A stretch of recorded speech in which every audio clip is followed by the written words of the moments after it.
Hey everyone, so I talked to you previously about why deadlifting is important, but now let's show you how to deadlift. Let's go. Alright, so let's talk about grip. There's three types of grips that you can use on the deadlift.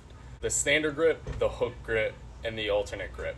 So the standard grip is the first one you typically do when you're picking up a dumbbell or a barbell, and that's going to be all the fingers over top and then the thumb. This is typically a weaker grip. To prevent that from being weak, we have two different styles of grip.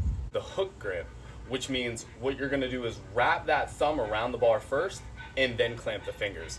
This allows you to take away that active insufficiency that you get with your pointer finger because it gets really weak and you really don't have a pull anymore. So that thumb gives it some more girth so that way you can hold on to that barbell.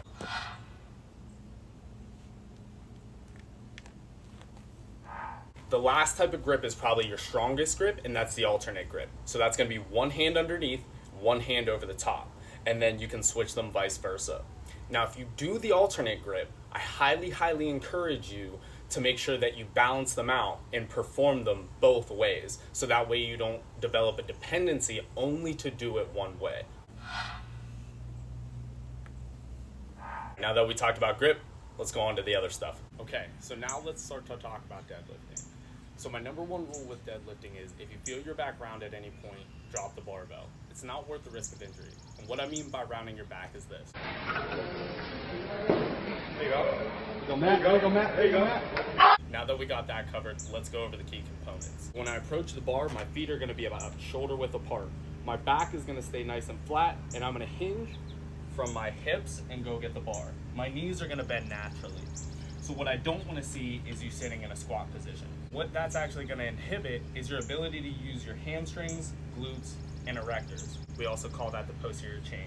So if your feet are about shoulder width apart, your knees slightly bent, back nice and flat, you're going to be able to use that posterior chain. And from there, my arms are going to stay long, and I'm just going to stand up, keeping the bar nice and close to me.